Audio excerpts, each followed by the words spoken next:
Tenho certeza que você passou aí a semana toda estudando, se preparando aí, ó, pro nosso quiz. Vamos lá, enumere aí de 1 a 20 seu caderno.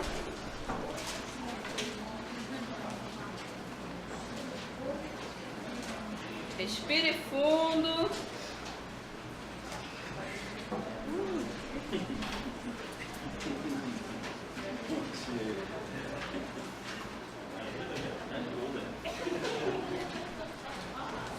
Primeira pergunta.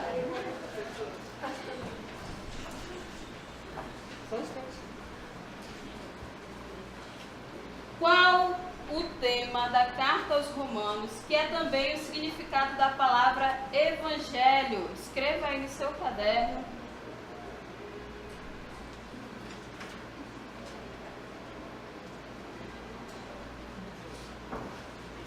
Resposta? Boas notícias. Boas notícias, certa resposta. 2. Quais as 3 cartas escritas durante a terceira viagem missionária?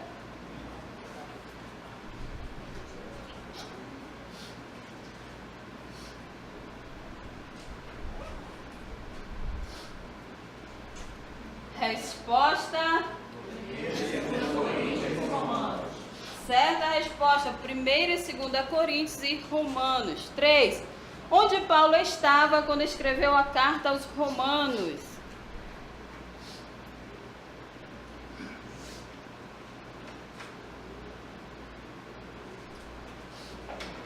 Resposta? Corinto. 4. Qual carta trata do retorno de um escravo fugitivo ao seu senhor?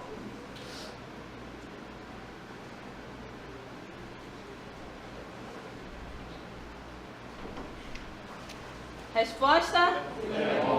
Filemon, certo. Qual o nome do escravo fugitivo?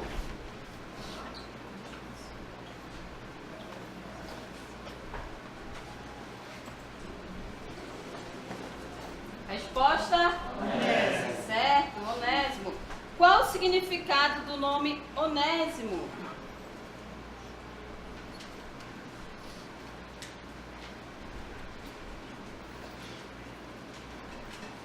Resposta?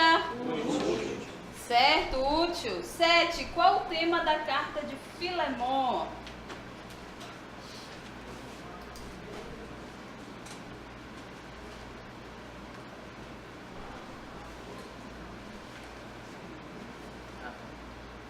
Resposta? Todos são iguais. Certo, todos são iguais. 8. O que é heresia?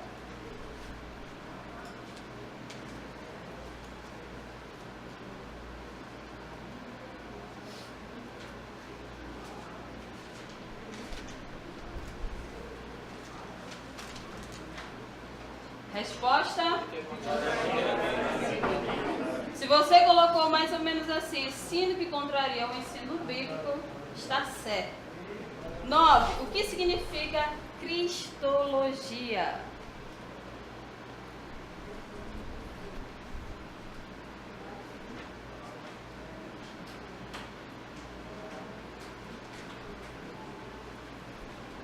Resposta? Doutrina de Cristo. 10. Qual o nome da principal heresia filosófica e religiosa que ameaçava a igreja de Colossos?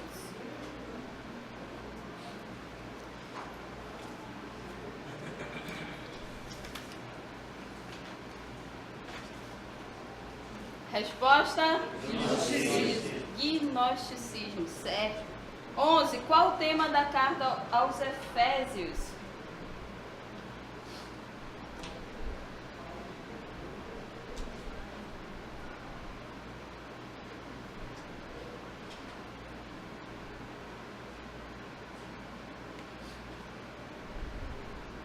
Resposta? Igreja, corpo de Cristo.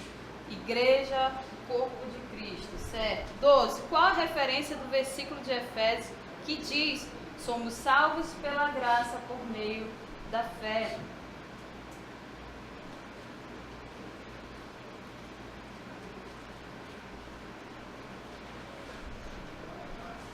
Resposta? Efésios 2:9. Isso, Efésios 2, 8. Complete. Depois de entregar a oferta em Jerusalém, Paulo pretendia ir para no seu caderno aí, questão de número 13.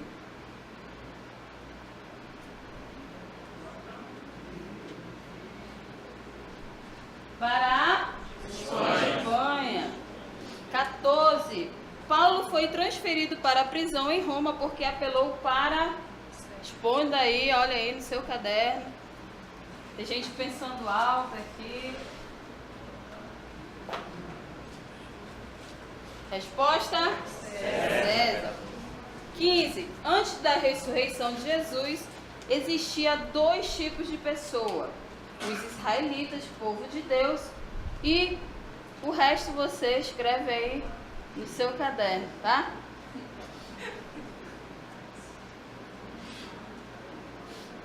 Resposta? Resto. Olha aí. Gente, que dica, hein? Que dica, só faltei a se inscrever aí no seu caderno. Resto. Vamos lá.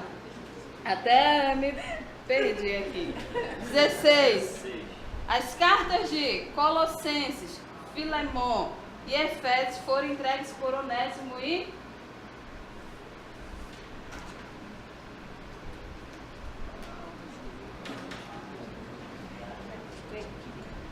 Resposta? Tíquico.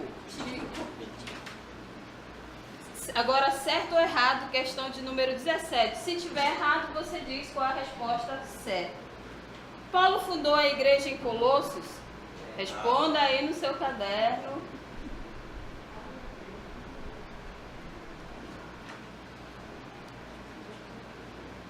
Resposta? Quem foi? Epáfras. 18. A igreja de Colossos era filha de igreja de Éfeso. Responda aí no seu caderno.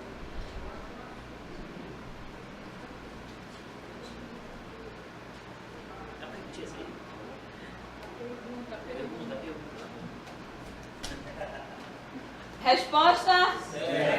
Certa resposta. 19. Filemon era um homem pobre que morava em Éfeso.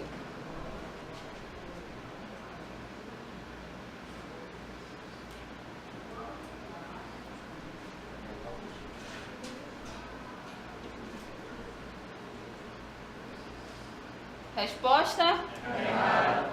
Era o quê? Rico e morava em Colosso. Múltipla escolha, olha aí. No final da carta aos Efésios, a Bíblia nos ensina que nossa verdadeira luta é contra, letra A, os descrentes, letra B, as pessoas más, letra C, as forças espirituais do mal. A resposta certa, letra A, B ou C? Olha só, C com convicção. Anote aí a sua pontuação, tá? Quando o tablet passar, você coloca aí a sua pontuação. Agora a gente parou, o Paulo estava onde? Ele estava de férias lá em Roma, no Cruzeiro? Não, né? Ele estava preso aqui em Roma, na sua prisão domiciliar. E lá em Roma, ele escreveu quais cartas presos, que a gente já estudou. Quais foram? Colossenses, Efésios, Filemon, Efésios. E qual foi a última que a gente estudou na semana passada? Efésios. Ai, vocês são top, olha. Mas vamos lá, Paulo estava lá preso em Roma, né? E não sei se você sabe, ele estava numa casa alugada. E, por mais que ele estivesse preso, fosse cidadão romano, mas ainda os custos da casa, ele que tinha que arcar com aluguel, que todos aqueles mantimentos que uma casa precisa, Paulo tinha que arcar com aqueles mantimentos. Mas como é que Paulo ele iria arcar com aquilo se ele estava preso? Ele estava em casa, mas não podia sair de casa, né? Naquela época não tinha WhatsApp para ele pedir ajuda, não tinha o iFood, né? Ele não era personalité no banco dele, nem era, não era internet, não tinha internet bank para ele fazer as transações daquela época. Então como é que ele fazia? Ele vivia do quê? Ele vivia do amor dos irmãos. das ofertas que os irmãos mandavam para ele. E aí, é aí que a gente começa a nossa aula, por quê? Porque um belo dia Paulo estava lá, ó, bem feliz, né? Preso, e chega um camarada chamado Epafrodito. Ixi, que palavrão é esse, né? Olha só, eu sei que você deve estar pensando, Epafrodito, que nome estranho. Eu já ouvi um nome parecido, semana passada a gente estudou o nome, não foi? Olha só, Epáfras, deve ser bem filho do tal de Epáfras, tá? Mas, gente, não confunda um com o outro, tá? Como minha mãe dizia, não confunda alhos com bugalhos, tá? Epafrodito, ele foi enviado pelos irmãos aqui, ó, de Filipos, tá?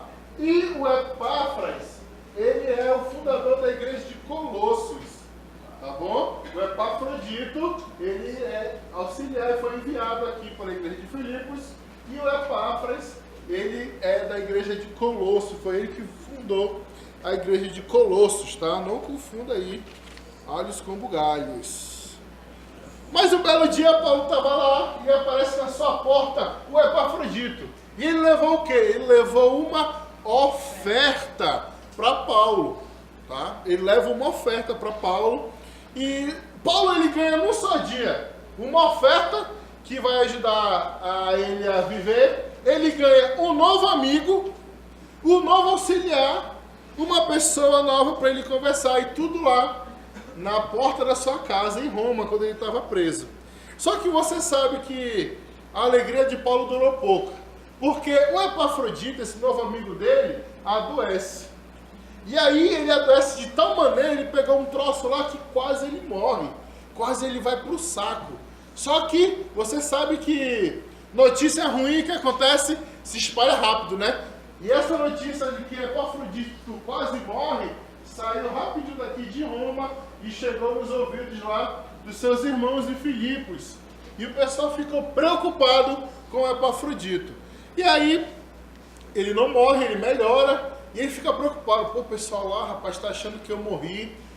E Paulo resolve o quê? Volta para lá, para Filipos. Só que ele não vai de mão vazia. Ele leva o quê? Uma carta. E qual é o nome dessa carta? Filipenses. Aê, Filipenses, olha só.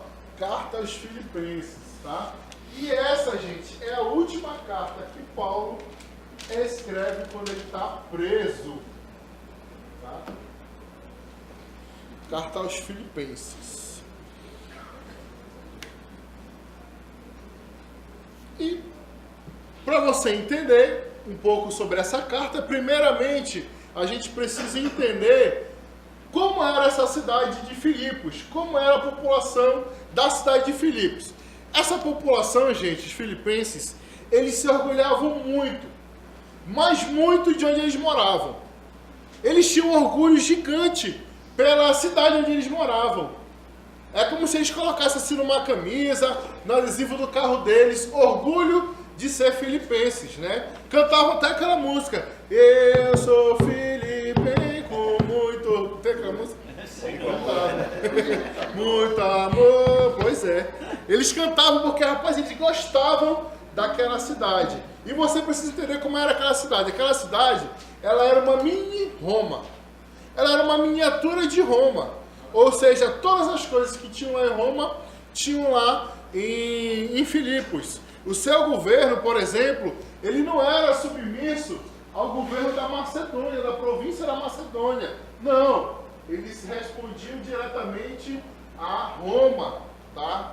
Outra coisa também lá em Filipos era que a sua liderança, ela era feita de senadores, de magistrados, direto lá de Roma.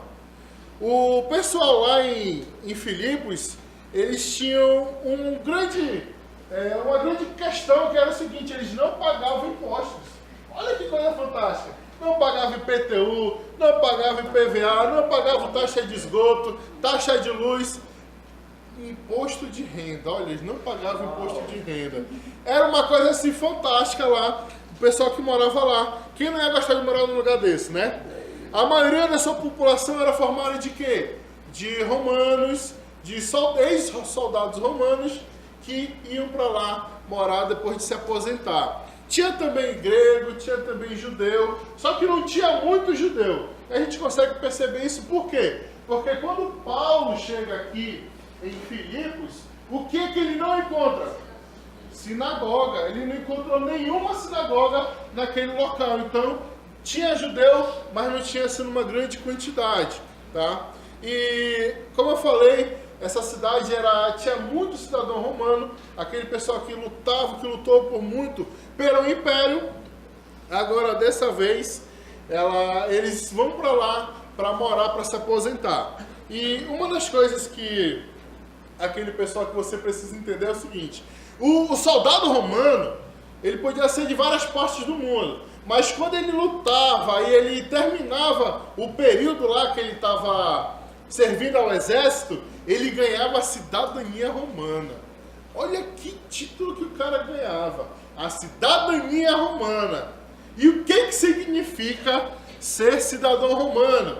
Isso é importante você saber. Ser cidadão romano é você ter direitos e privilégios especiais. Tá? Um cidadão romano significa que você tinha direitos e privilégios especiais. Como, por exemplo, o cidadão romano, ele tinha um negócio chamado foro privilegiado. Tá? Hoje em dia todo mundo conhece como foro privilegiado. O que é isso, gente?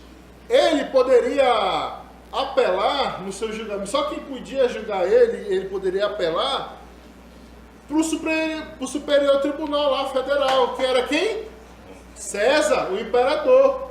Ele poderia apelar para o imperador. Outra coisa era que eles não estavam sujeitos às leis das províncias. Eles estavam sujeitos apenas às leis de Roma, tá bom? Outra questão também outro exemplo de privilégios que eles tinham todo cidadão romano, ele o quê? Ele primeiro tinha que receber um julgamento para depois receber a punição. Isso era importantíssimo. O cidadão romano ele não podia ser punido para depois sofrer o julgamento, tá?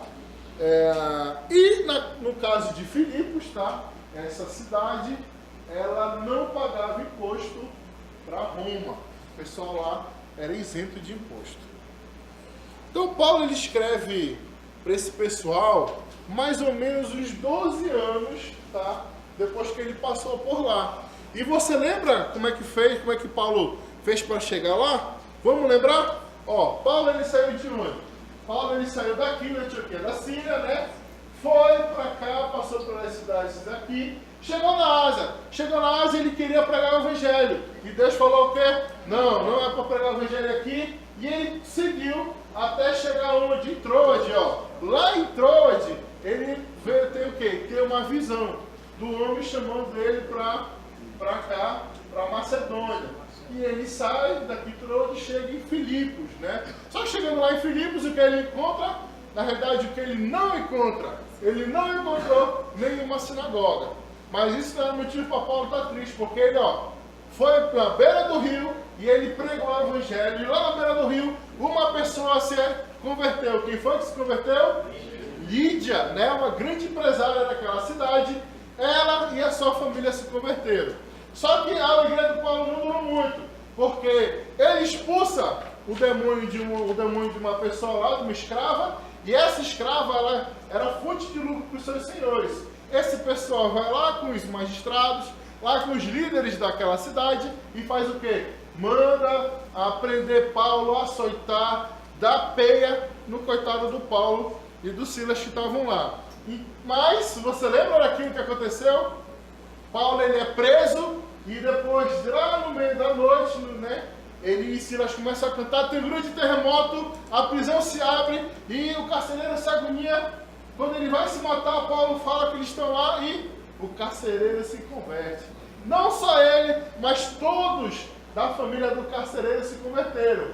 E aí nós temos o nosso segundo grupo de amigos da Europa, né? O primeiro lá com Lídia e o segundo lá na casa do carcereiro. E aí o que acontece? O carcereiro cuida das feridas de Paulo.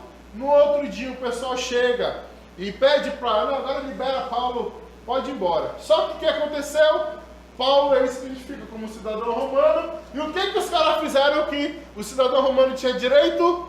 Julgaram, condenaram Paulo, açoitaram Paulo antes de um julgamento. Paulo falei, negativo, ó, eu sou cidadão romano, vai ter que vir pelo menos aqui para me pedir desculpa. E os caras vão lá, tudo errado, olha, não, vamos, deixa disso, pede desculpa e pede para Paulo se retirar lá de Filipos. Então isso, aí Paulo sai de Filipos e sai para outra cidade. Então essa foi a primeira passagem de Paulo lá em Filipos, tá bom, gente? Mais ou menos 12 anos depois, Paulo escreve a carta para eles, para Filipenses, para aquela igreja que foi fundada lá. E logo no começo a gente consegue perceber umas coisas interessantes na carta lá de Filipenses. Por exemplo, a carta de Filipenses a gente pode dizer que ela é uma carta assim, muito pessoal de Paulo. Ele escreve coisas muito pessoais lá. A outra coisa que a gente consegue perceber também na carta aos Filipenses é que logo no começo ele já fala para onde é aquela carta. Ele já mostra, ele já se identifica, se declara como servo de Deus. E você lembra da aula passada, né, que nós falamos que servo é o mesmo que escravo, né? E qual é o direito do escravo? Nenhum. Né? O escravo não tinha direito de nada. E Paulo, logo no início da carta, ele já se identifica como escravo de Jesus, como escravo de Deus, ou seja, que não tinha nenhum direito, tá? E assim como todas as outras cartas que Paulo escreve, ele usa o quê? Ele usa as alegorias, né? Ele usa exemplos da cultura daquele local para ensinar os princípios, as verdades que Deus queria que até hoje a gente aprendesse. E lá em Filipos não foi diferente. Ele usou aquilo que o pessoal gostava, que o pessoal conhecia, para usar de exemplo. E qual era a coisa que mais aquele pessoal de Filipos se orgulhava? Qual era? A cidade, o orgulho de ser filipenses, né? Eles tinham orgulho de ser cidadão romano, eles tinham orgulho dos direitos de cidadão romano. Esse era o orgulho daquela cidade. E aí Paulo escreve o que? Olha só como Paulo começa escrevendo. Ele diz assim: não importa o que aconteça, exerçam a sua cidadania, ou seja, façam os direitos que você tem, exerçam os direitos que você tem. Exerçam a sua cidadania de maneira digna do Evangelho de Cristo. O que ele está dizendo aqui? Gente, não é questão de ser filipense, não é questão de você ser americano, ou você ser britânico, ou você ser alemão, ou você ser de Parintins, ou de Maracapuru, não importa onde você nasceu. A partir de agora, você entregou sua vida para Jesus, todos nós temos uma só nacionalidade, um só local para onde nós vamos. E aonde é isso? É com Jesus. Então a nossa casa, a nossa verdadeira moradia não é aqui. Esse mundo a gente só está de passagem. A nossa verdadeira casa é lá com Jesus. E você sabe disso, que tudo que a gente tem aqui na terra vai queimar. O seu carro que você comprou e está pagando aí, suando, só para falar que você tem um carro novo, vai queimar. O seu iPhone que você comprou, o seu celular novo que você comprou de 12 vezes, vai queimar também. A sua casa que você gastou dinheiro para reformar, vai queimar também. Vai tudo queimar, gente. Vai tudo queimar no dia que Jesus voltar. Porque Jesus um dia vai voltar e a nossa habitação vai ser com Ele. Então, ó, cara de feliz por isso, minha gente. Porque o nosso lar não é aqui, tá? E Paulo, ele explica isso, ele mostra que a nossa verdadeira cidadania, ao invés de a gente se encher de orgulho dessas coisas, desses direitos que a gente acha que a gente tem, na realidade, a gente deve o quê? Se esvaziar. O nosso objetivo é que a gente seja manso, humilde, unido, buscando não somente nossos próprios interesses, mas o interesse também dos outros. E tem uma palavrinha aqui que ele diz assim, manso. Cara, que palavra, né? manso. O que significa ser manso? Né? A gente usa manso todo dia. Tu usa, seu Bezerra? Manso. Manso, você, rapaz, esse irmão aqui é manso, não. A gente falou, esse cara é calmo, né? Esse cara é tranquilo. Manso a gente usa pra quem? Pro cachorro, né? Não, rapaz, pode entrar que o cara é manso, né? O cachorro é manso. Ele não morde, não. Né? Mas não é nesse sentido que Paulo está dizendo aqui. A gente fez um contexto, a gente sabe que essa mansidão que ele fala é o quê? Isso, é a entrega dos seus direitos e posses a Deus. Então, esse é um dos temas da carta de Filipenses. É a entrega dos direitos a Deus. Tá? Paulo, ele escreve um versículo fantástico para ilustrar esse tema. Ele diz assim, Filipenses 2, de 5 a 8. Ele diz assim, ó: seja a atitude de vocês a mesma de Cristo Jesus, que embora sendo Deus, não considerou ser igual a Deus como algo que deveria apegar-se. Ou seja, era direito dele. Ele era Deus, mas ele não considerou esse direito como algo que ele deveria se apegar. Aí continuando, mas esvaziou-se a si mesmo, vindo a ser escravo. E qual é o direito do escravo? Nenhum. Tornando-se semelhante aos homens, e sendo encontrado em forma humana, humilhou-se a si mesmo e foi obediente até a morte, e morte de cruz. Para você entender esse versículo, o que realmente esse versículo quer dizer, deixa eu mostrar aqui. Aqui. Olha só o que realmente esse versículo está tentando dizer. Jesus, ele era o quê? Como é que começa o versículo dizendo que Jesus, ele era Deus, né? Jesus era Deus. E ele não considerou esse ser igual a Deus como algo que deveria se orgulhar. Mas ele se esvaziou, né? E veio o quê? Em forma de homem. Gente, para você entender, Jesus, ele era Deus. E esse Deus aqui é o mesmo Deus que criou os céus e a terra, é o mesmo Deus que criou o sol, a lua, é o mesmo Deus que tem todo o poder de criar e destruir o universo. É o mesmo Deus que se fez homem. É o mesmo Deus que se esvaziou e fez homem. E ele continua. E não somente, né, ele não parou só aqui. Ele se humilhou, perdeu, deixou de lado todos os direitos que ele deveria ter como homem e se tornou o quê? Escravo. E ó, daqui para cá, desse degrau até esse degrau, é uma distância gigantesca. O Deus que criou tudo, deixou sua majestade, se tornou homem. E aquele homem, que era 100% Deus, 100% homem, deixou seus direitos, se humilhou e se tornou escravo. E ainda mais, naquela época, uma pessoa morrer através da cruz era a pior coisa que podia acontecer com um ser humano. A pior coisa que podia acontecer, Jesus fez por mim e por você. É isso que esse versículo está nos ensinando. É isso que Deus, por amor a mim e a você, porque Ele nos ama, Ele se esvaziou, se tornou homem, depois Ele se humilhou e se tornou escravo. E aí, tudo isso por amor a mim e a você.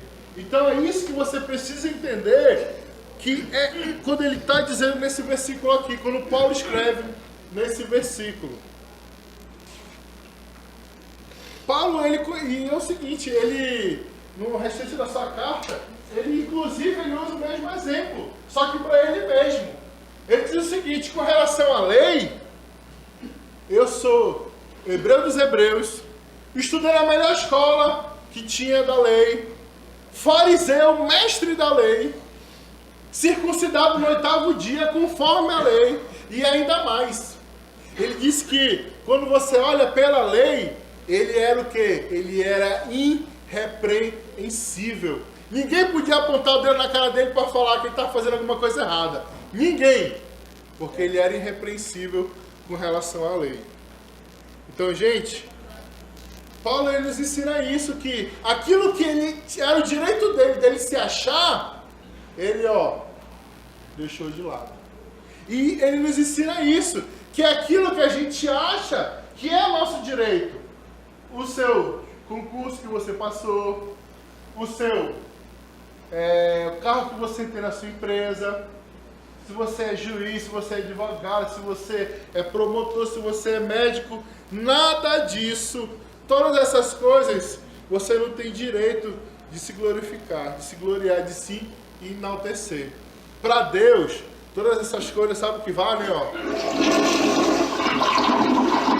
Entendeu que são esses? Tudo isso que a gente acha que a gente tem, sabe o que para Deus vale? Vale isso, gente. Aquilo que você manda embora quando você está no banheiro.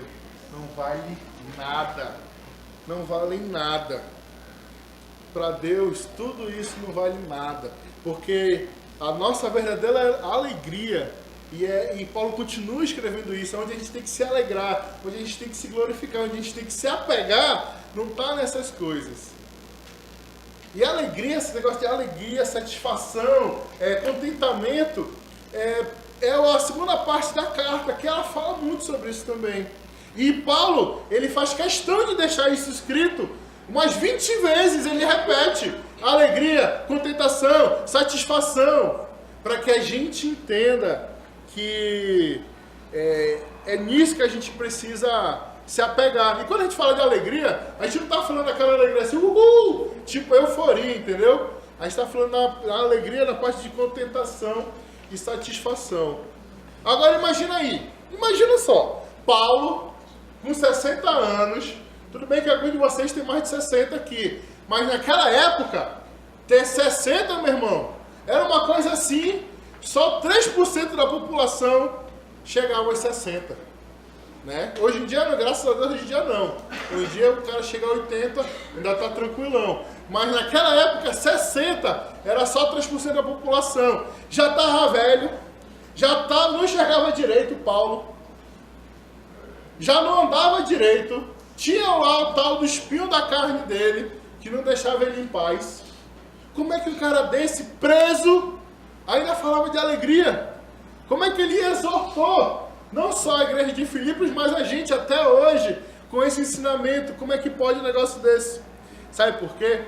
Porque a alegria de Paulo, o estar feliz, ou triste, ou feliz, ou triste pra gente, não está nessas coisas que a gente vê. E Paulo ensina onde deve estar a nossa verdadeira alegria. Ele diz assim, que ele tinha entendido o segredo da verdadeira alegria. Ele diz assim, vejam, eu aprendi o segredo de viver contente em qualquer situação, seja no muito, seja no pouco, seja numa mesa com banquete, seja numa mesa só com água, seja viajando no avião, seja viajando de ônibus, seja dirigindo o carro, seja indo e voltando a pé. Eu aprendi o segredo de viver contente em qualquer situação. E ele continua, sei o que é passar fome, sei o que é ter muito, sei o que é ter pouco. Aí ele diz o quê? Pois tudo posso naquele que me fortalece. Né? Frase boa para o cara colocar numa tatuagem, né? Mas o cara esquece do que realmente está por trás daquilo que Paulo escreveu. Porque, gente, a sua alegria não depende das circunstâncias. É isso que Paulo quer que a gente entenda. Que a minha alegria, a sua alegria, não depende de circunstância. Depende apenas e única e exclusivamente de estar em Cristo. Esse é o segredo da felicidade. Esse é o segredo que Paulo nos ensina. Você é feliz nas situações quando você está em Cristo. E aí eu pergunto para você, será que a sua semana tem sido semanas em que você está feliz ou triste? Você acorda na segunda-feira, você passa a terça, quarta, os seus dias são dias felizes ou dias mais tristes? Porque se seu dia Está muito triste? Talvez esteja faltando você, fazer isso aqui que Paulo nos ensinou. A sua alegria precisa estar em Cristo. Talvez você não esteja em Cristo o tanto quanto deveria. Talvez esteja faltando você estar mais em Cristo para a sua vida ser mais alegre. Paulo ele fala assim que as coisas que a gente tem que se glorificar, que a gente tem que se alegrar, é nisso aqui, é em conhecer Jesus, é saber o que Jesus fez pela gente, é nisso que tem que ter a nossa alegria. Ele diz assim, todas as coisas perdem o valor se são comparadas ao ganho inestimável de conhecer a Jesus Cristo e o poder de sua ressurreição. Nisso aqui, gente, esteja a sua alegria em saber o que Jesus fez por você, os passos que Jesus teve que descer para nos unir a Ele. Então a sua alegria deve estar em Cristo. Então vamos lá. As duas temas da carta de Paulo é o que? Olha só, de Filipenses é entrega dos direitos e alegria. Tá? Esses são os dois temas da carta de Paulo, da carta aos Filipenses. Quem foi escrever Filipenses? Paulo. Quais são os dois temas? Entrega dos direitos e alegria. Onde é que Paulo estava? Estava preso em Roma. Aí, pessoal, parabéns. Vamos lá, e a gente vai fazer uma mímica. Gente, eu não sei se você consegue ver a distância daquilo ali. Muito. De Deus para criminoso, tá? Se alguém nunca lhe disse isso aqui significa isso, tá? Jesus se tornou criminoso no nosso lugar, tá? É uma distância muito grande, né? Filipenses, qual é o tema mesmo? A gente faz assim, entregar os direitos, entrega dos direitos. Aí você pega a mão que já está na frente e fala assim, alegria. Rapaz, eu já elogiei vocês que sabem, vocês são top demais, olha. Vocês são a turma mais animada que tem. Na outra começa, alegria. A mão nem chegou até o meio do caminho, então gostei de ver, olha. Então vamos lá. Vai fazer Filipenses, como é que é? Entrega dos direitos e alegria. Agora para mostrar que vocês são top, né? Vocês vão ficar de pé, a gente vai fazer lá no comecinho até o final. Agora com toda essa alegria do teatro.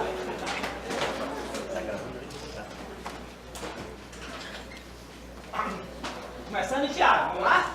1, 2 e 3. Todo mundo se preguiçou aí, esticou pra cima lá, começar a fazer gesto agora, senão dá câimbra, né? O cara tá muito tempo parado, o frio vai se mexer rápido. Vamos lá, começando em Tiago, hein? 1, 2, 3. Tiago, a fé verdadeira transforma. Justificado pela fé. 1 Tessalonicenses, 2 Tessalonicenses. A obra de Cristo, o padrão de Deus para mim. 1 Coríntios, desde ser crianças. 2 Coríntios, finanças e defesa apostólica. Romanos, boas notícias. Colossenses, conheça Cristo. Filemão, todos são iguais. Efésios, a igreja do povo de Cristo. Filipenses, todo mundo alegre. Agora, pegue sua Bíblia e abre em Filipenses, capítulo 2, versículo do 5 ao 8. Vamos lá. Filipenses, capítulo 2, o versículo do 5 ao 8. Vamos lá, panorama, 10 segundos, vamos lá. 10, 9, 8, 7, 6, 5. Vamos lá.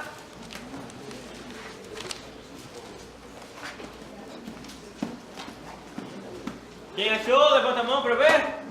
Vamos, falta mais. Vamos lá, gente. Filipenses 2, do 5 ao 8. Ok, agora leiam comigo com força, hein?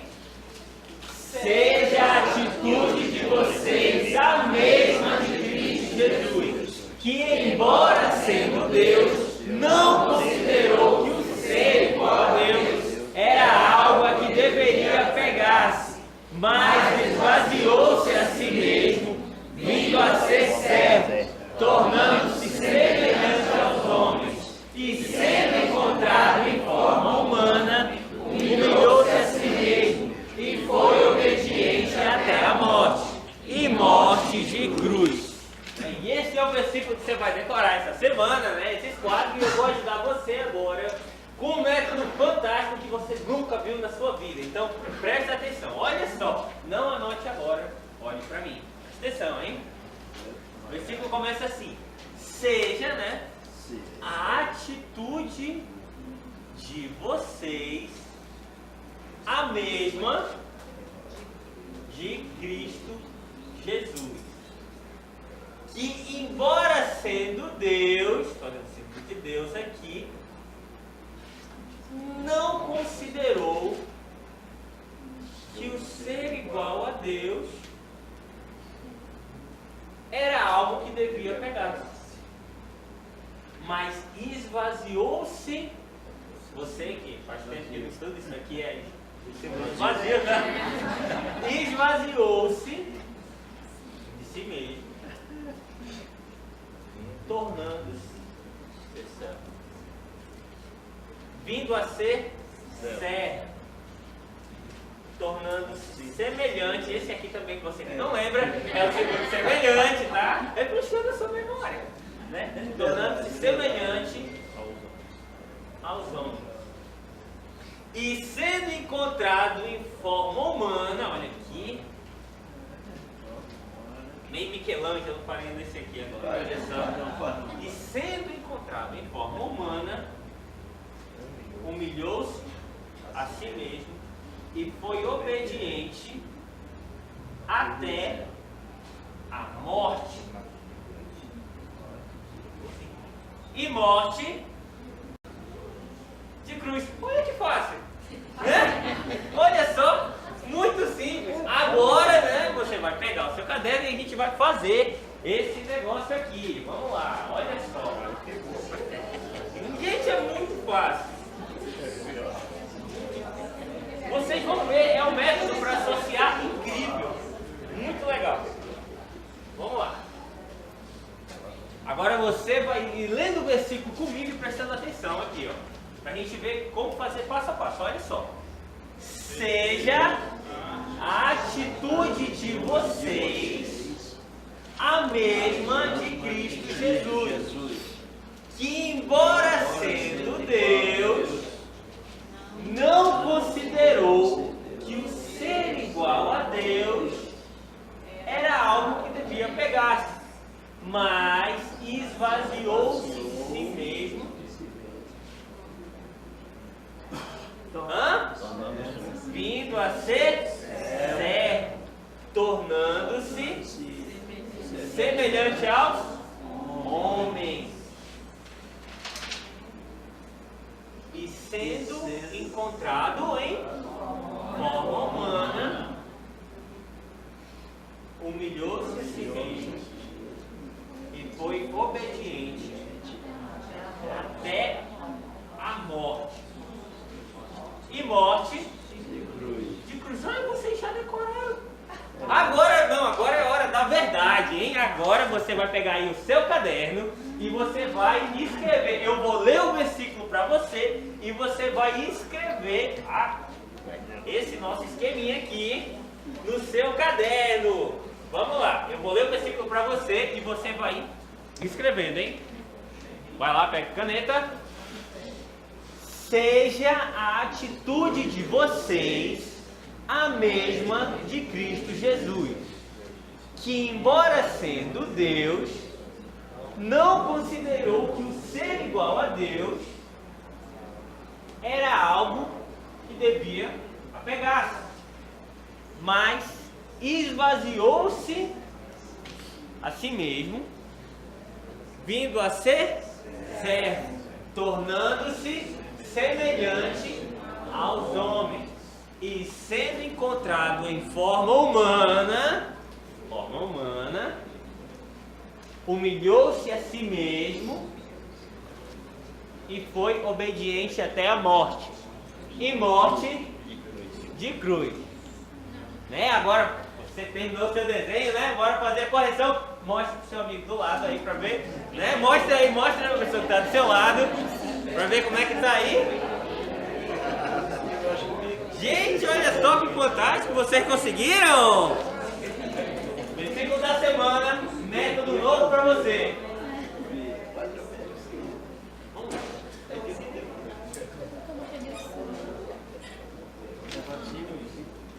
Obviamente que o Daniel disse, esse é o versículo que você vai decorar durante a semana, você já ficou todo alegre, esse é um dos versículos, né? Um dos trechos que você vai decorar durante a semana, tem outros 3 ainda, né? Que é pra você ficar mais alegre ainda agora, né? Filho?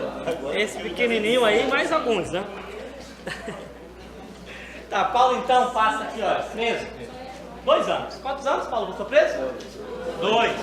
E escreveu durante esses 2 anos quantas cartas? 4. Quais são essas cartas que Paulo escreveu? Foi 2 anos aí mesmo. Vamos lá na hora agora. Colossenses, Filemon, Efésios e Filipenses. Como é que são conhecidas essas cartas?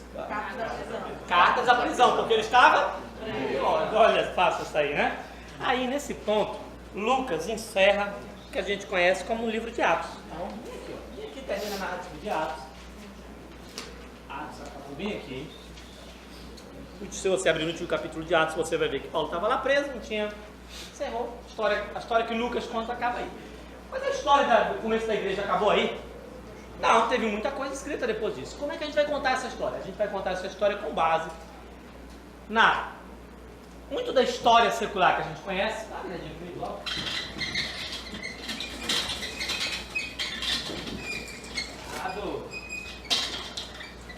gente vai terminar de contar a nossa história baseada na história secular, que a gente conhece da história secular, sobre a vida de Paulo, sobre a origem da igreja, e principalmente também sobre o conteúdo, baseado também no conteúdo das próprias cartas que são escritas depois disso, tá bom? E é com base nisso que a gente sabe que depois disso, Paulo é colocado em liberdade. Ele já tinha essa expectativa. Ele falou isso em Filipenses, que ele provavelmente seria solto. Ele falou isso para Filemon. Aliás, ele quando falava isso para Filemon, ele mandou até Filemon preparar um negócio para ele. O que era? Um quarto. Prepara um quarto aí nessa tua casa top, que eu tô já para ser solto, vou passar lá, né? Tô a fim de ter um lugar para ficar.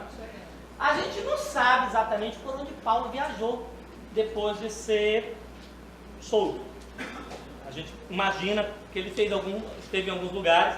Por exemplo, eu imagino, Paulo tinha um plano antes dessa história toda começar. Ele tinha um plano de 2 fases. A primeira fase foi vir para cá para a Judéia, entregar uma oferta, e aí deu jaca, né? Ele ficou preso todo esse tempo aí.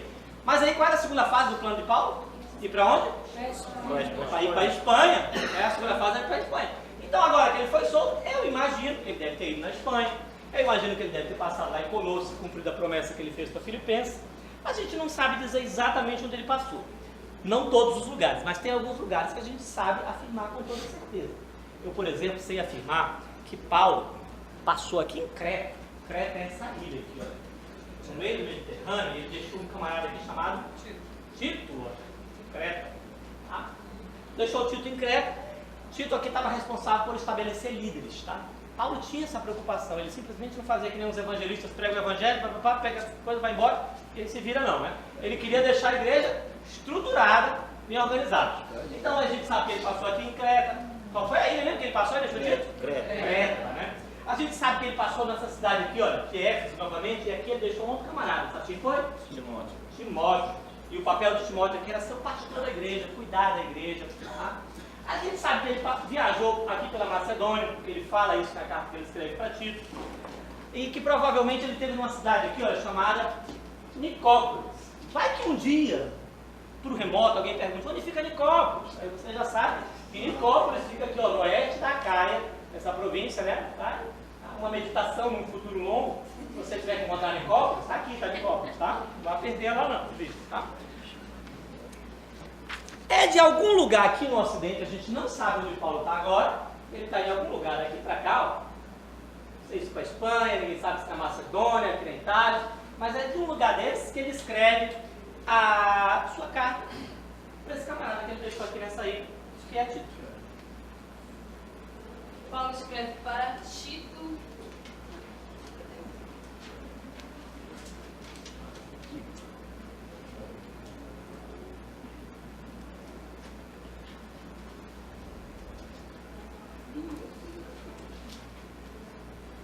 Tito era grego, um dos companheiros de Paulo, né? Desde o início do seu ministério, olha só. Apesar disso, ele não fala, né? Não relata, não é citado no livro de Atos, mas nós o conhecemos nas citações das cartas, principalmente em 2 Coríntios. ele chega a chamar Tito carinhosamente de filho. E Tito, olha só, ele está aqui em Creta como supervisor. Creta é uma ilha montanhosa que fica no meio do mar Mediterrâneo.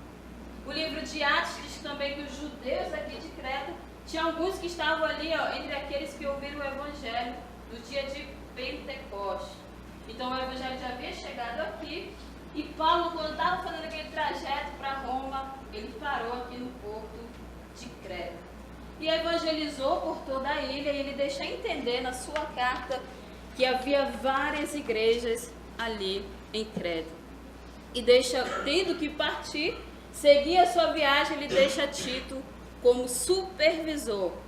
Tito tem toda a autoridade ali sobre a ilha, e a função principal lá de Tito era o quê? Olha só, cheirinho de prova aí para você. Nomear líderes pastores para as igrejas locais ali. E Paulo, ele deixa isso bem claro para que todo mundo saiba que ele está agindo debaixo da autoridade dele. O apóstolo, ele tinha essa preocupação de deixar a igreja bem estabelecida e bem firmada. Para lembrar, para ajudar nesses critérios de escolha, é que Paulo escreve essa carta aqui para Tito, cujo tema principal é liderança.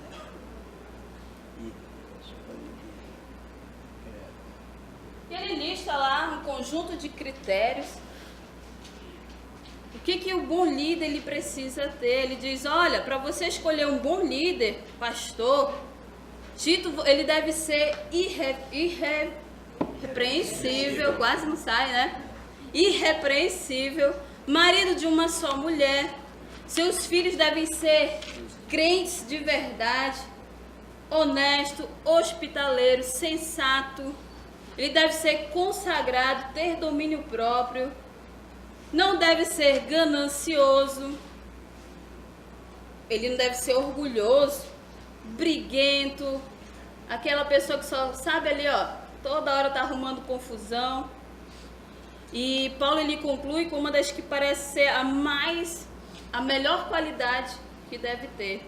Ele diz, e se apegue com firmeza à mensagem fiel, da maneira que foi ensinada. Só assim, esse líder ele será capaz de encorajar os outros, né, pela sã doutrina, e de refutar aqueles que se opõem à verdade. E parece que aqui em Creta tinha muitos que se opunham à verdade, especialmente aquele pessoal lá que era apegado à circuncisão. E olha só aqui, depois de bastante tempo aí do Concílio de Jerusalém, ainda tinha gente apegada à circuncisão, às leis, aos mandamentos judaicos. E você deve estar aí se perguntando, o que isso tem a ver comigo? Eu não quero nem ser pastor, né? Dou conta mal da minha vida, imagine da vida dos outros. Tito, eu não preciso nem ler Tito, porque isso não é para mim não. Só que a expectativa de Deus nessa carta, ela não se restringe somente à liderança, não. Deus, ele espera que todos os seus filhos, eles vivam de maneira diferente. E é por isso que Paulo adverte a Tito que ele ensine aos idosos que eles sejam sóbrios, que as mulheres mais velhas, elas sejam reverentes, que sirvam de exemplo para as mais novas, e que as mulheres mais jovens, elas não devem ser desocupadas, fofoqueiras, elas não devem dar motivo de difamação para o evangelho. Os mais jovens devem ser prudentes, e os escravos, que hoje em dia nós chamamos de empregados, né? Eles devem ser submissos aos seus patrões, aos seus senhores, dignos de confiança, e todos devem ser submissos às autoridades, pacíficos, amáveis, mansos. E entre as muitas advertências que Paulo faz a Tito, ele diz que em tudo seja você mesmo exemplo para eles, fazendo boas obras. E em seu ensino, mostre seriedade e integridade. E Tito, Deus ele nos ensina quais são os atributos essenciais que aquele que se propõe à liderança ele deve ter. Só que não é somente para a liderança que Deus ele quer que a pessoa seja assim, não. Que você tenha uma vida digna, justa e piedosa, não. É para todo mundo. Todos nós que cremos verdadeiramente em Jesus. Porque Jesus ele veio para nos remir de toda a maldade e purificar para si um povo particularmente seu, para a prática das boas obras. Foi para isso que Jesus ele fez tudo isso, tudo que a gente acabou de ver, para que vivamos e praticamos as boas obras e que realmente a gente consiga ser esse povo que Deus espera, que pratique as boas obras. Quem é o autor aí de Tito, pessoal? Para quem que ele escreveu? Olha só a pergunta difícil de novo. Para Tito, né? Qual era a função de Tito em Creta? Nomear lideranças, né? E para quem? Qual é o tema dessa carta? Liderança. E liderança você vai fazer assim, ó. Tito. Liderança, tá bom? Vamos repetir comigo? Tito. Liderança. Mais uma vez. Tito. Liderança. Seu Hélio tem que estar pro lugar certo. Então eu tô fazendo o meu assim pra cá que vai ficar pro lado certo pra você, né? Tá, Tito e liderança. Então vamos só recapitulando as duas de hoje que a gente já viu. Qual foi? Filipenses e Tito, né? Você sabe Filipenses, né? Eu não vou nem fazer, vou só pedir pra você fazer, tá? 1, 2, 3, Filipenses. Exato, teve gente que a alegria não subiu aí, né? Só entregou o direito, entrega do direito. Então já, entrega dos direitos e alegria. Vamos de novo, pode ser os dois, vai lá. Filipenses. Entrega dos direitos e alegria. Tito. E eu tô aqui fazendo mímica com você, esperando o correio, que eu acho que atrasou. Né? Eu acho que na verdade isso é de greve, entendeu? Aconteceu, é normal do correio, não correio atrás, eu acho que isso é de greve. Desculpa, pessoal, desculpa, mas ó, eu me atrasei, eu vou já explicar o porquê, rapaz. É que a gente contratou um estagiário novo aqui. Ah, esse estagiário. Estagiário, se apresenta aí, estagiário. Oi, gente, eu sou o Vaca. Pessoal, diz oi pro estagiário. Ó, a gente veio aqui para trazer aqueles selos exclusivos, mas ó, o estagiário veio me ajudar. Estagiário, leia aí aquilo que eu escrevi para você, rapaz. Ok, vamos lá. Estamos aqui para entregar os selos da meditação de cartas. Se alguma coisa der errado aí, a culpa é minha. Continua lendo aí, rapaz, continua lendo. Então, atenção, se você meditou, decorou e fez a leitura completa, irá receber agora. E o churrasco no final é comigo. É direitinho, tá certo aí. Então, pessoal, olha só, se você memorizou, meditou e fez a leitura, você vai pegar sua meditação agora e vai mostrar só na parte que está assinada, tá? Para você receber os selos, ó, exclusivos, tá? Tem aqui, tem o estagiário, os professores lá atrás. Então, vamos lá. Cadê que está assinado? Gente, se você fez sua meditação, olha, realmente eu fico muito contente por você. Eu espero que você tenha aprendido muito. Nosso desejo aqui, nosso empenho é para que você realmente aprenda mais. Nós ficamos muito felizes quando você participa, quando você responde junto, quando você aprende junto com a gente. O intuito da gente estar aqui, de pedir para você participar, leia conosco, repita, faça gestos, é para que você cresça. E graças a Deus vocês têm correspondido aí, se alegra muito o coração, não só da gente, mas eu tenho certeza que do Senhor, e ver que você tem interesse em aprender da palavra dele. A gente diz que crê nessa palavra como verdade que salva, a verdade eterna. Então a gente tem que viver com base nisso que a gente professa, que acredita, tá? Vamos lá! Paulo, então, depois de ser solto, estava em liberdade, né, passou em liberdade, e escreveu primeiro para Tito. Ele está escrevendo de onde? De algum lugar aqui, ó, no Ocidente, a gente não sabe onde é, tá? Escreveu primeiro para Tito, e depois ele escreve para Timóteo, que ele tinha deixado lá em Éfeso, né? Na verdade, segundo aí os historiadores, a ordem não foi nem exatamente essa. Ele escreveu primeiro para Timóteo, depois para Tito, mas como são anos muito próximos, em um momento muito próximo, no mesmo momento, na verdade, da história, a gente vai botar nessa ordem. Tito, depois primeiro Timóteo, tá bom? Ele também chama de Timóteo de filho na fé, tá? E Timóteo ele já trata como filho faz um bom tempo, desde que ele pegou Timóteo lá. Qual é a cidade de Timóteo mesmo? Hierapolis, né? Eu vi Listra, né? Desde que ele pegou Timóteo lá em Listra, que era um menininho ainda, ele escreve dizendo, olha, que Timóteo é como um filho para ele. Aliás, essas duas pessoas, se alguém um dia perguntar quem são as duas pessoas que Paulo trata como filhos, quem são? Tito e Timóteo, tá bom? São as duas pessoas que ele trata como filho, né? Aí o trabalho de Timóteo aqui em Éfeso é diferente do trabalho de Tito, né? O Tito tinha que levantar líderes, era mais o supervisor. O Timóteo aqui em Éfeso, ele tem que combater as falsas doutrinas, os mitos, as genealogias, orientar os mais velhos, orientar os mais novos, parará. Ele vai fazer um trabalho, sabe de quê? De pastor.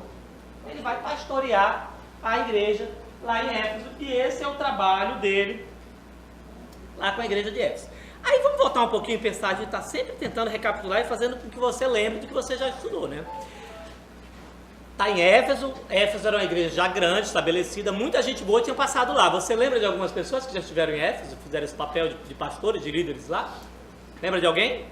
Éfeso, nós estamos aqui passando por 3 viagens missionárias. Quem já passou em Éfeso? Você lembra de alguém que já esteve em Éfeso? Não? Paulo teve em Éfeso, gente. Quanto tempo Paulo passou em Éfeso? Você respondeu isso na sua meditação? 3 anos. 3 anos. Outras pessoas que já estiveram em Éfeso? Um casal. Tinha também em Éfeso, já passou lá um camarada que falava bem, conhecia bastante de lei, eloquente. Como era o nome dele?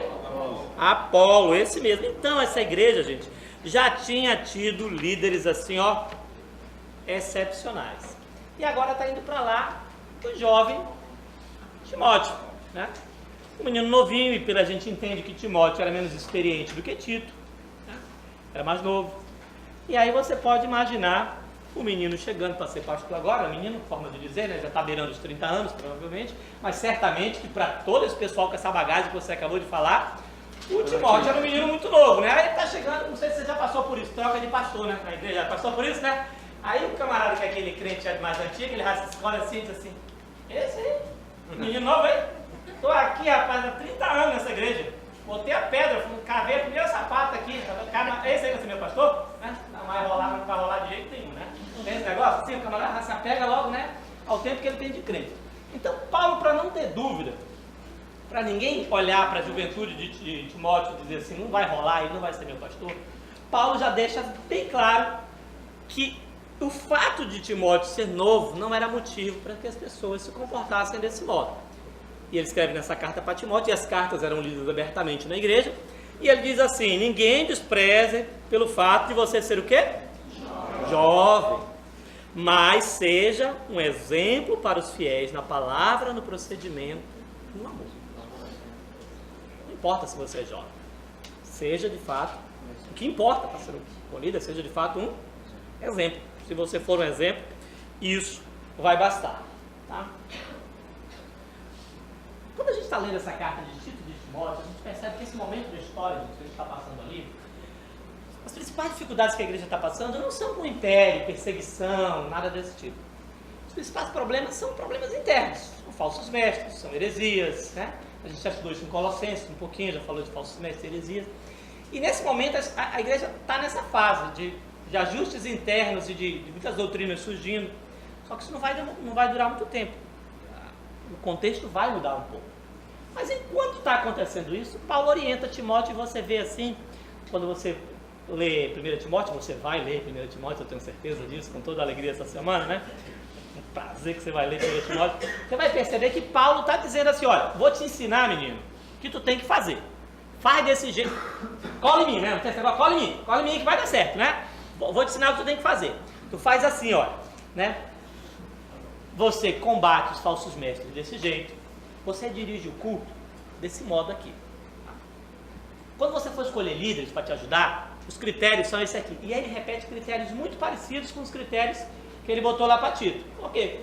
Igreja é igreja em todo lugar e os critérios de santidade, honestidade, né? Não ser chegado a um goró, não ser sóbrio, são os mesmos critérios, né? Para todo líder, né? Cristão, né? Pelo amor de Deus, né? Isso aí, né? Não estar envolvido na Maria da Penha, não bater na mulher, essas coisas todas, tá tudo escrito lá, né? Então são o mesmo critério. Ele repete.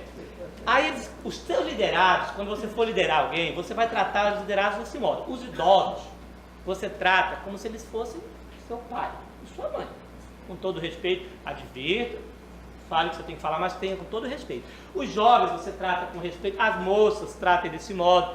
Aí assim, as viúvas, você trata assim. Aí as viúvas, ele abre um parênteses assim, desse tamanho, né? Porque tinha viúva de tudo quanto era jeito, gente. Ele diz assim, aí viúva mais nova, manda casar, vai casa, vão casar de novo, né? As viúvas mais velhas que tem família, manda a família tomar conta dela, né? As viúvas que passou dos 60, coloca aí na lista de viúvas da igreja, mas é o seguinte, elas têm que servir na igreja, né? E aí, por que tinha tanta viúva mesmo nesse tempo, gente? Ou tinha guerra, mas tinha outro fato também, porque tinha muita viúva. Tinha muita viúva, as mulheres casavam tarde, faziam carreira, faculdade, mestrado, doutorado, depois elas casavam, era isso? Não, como é que as mulheres casavam? Casavam muito jovem, com as guerras acabava sobrando muita viúva. E por que Paulo se preocupa tanto em orientar Timóteo quanto a esse negócio das viúvas? Quem era que sustentava a viúva? A igreja. A igreja. E aí, gente, não dá para distribuir Bolsa Família para todo mundo não, entendeu? Senão quebra o Estado. Vocês já viram isso em algum lugar, né? O Estado quebra. Entendeu? E aí tinha que selecionar quem eram, de fato, as viúvas que tinham que ser amparadas pela igreja, né? E quais as que não seriam amparadas pela igreja, tá? E aí ele fala também como é que ele tem que tratar os escravos, os senhores, né? Toda essa questão, e ele termina dizendo, nessas orientações, termina dizendo, exerça o seu ministério, comporte-se como homem de Deus, livre da cobiça, que é o amor ao dinheiro. E aí você vê que nessa questão de liderança da igreja, essa questão do amor ao dinheiro, não é nenhuma novidade, só piorou com o tempo, né? Mas não é nenhuma novidade também, né? O líder de igreja que tem amor ao dinheiro é uma coisa já que, muito tempo atrás, um dos conselhos de Paulo é esse, né? Livre-se do amor ao dinheiro, fique focado na justiça, na piedade, na fé, no amor, na perseverança e na mansidão. O mesmo conselho que... Aliás, mansidão, você vai ouvir essa aula todinha, tá? Começou lá em Filipenses, o conselho para Tito é mansidão, o conselho para Timóteo é mansidão do mesmo jeito, tá bom? E eu acho, gente, que um bom tema para essa carta é como a gente ser um bom pastor. O tema, na verdade, principal que a gente escolheu é o bom pastor. Eu vou esperar você anotar aí. Tá? O bom pastor. Deixa eu afastar isso um pouquinho, só para você enxergar.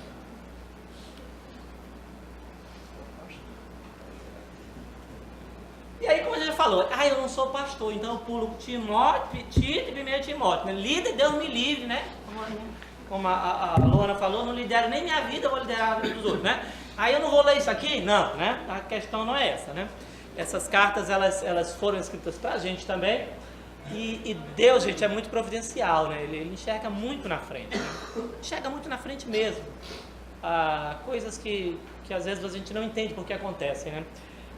Essas cartas, elas servem pra gente, escritas naquele tempo, servem pra gente como um filtro, gente, pra a sociedade que a gente vive no meio de uma sociedade. Você liga a TV, eu tenho certeza disso, você, né, consome algum tipo de mídia aí, seja YouTube, seja o que for, e é muito comum a gente ver os nossos líderes midiáticos aí, né,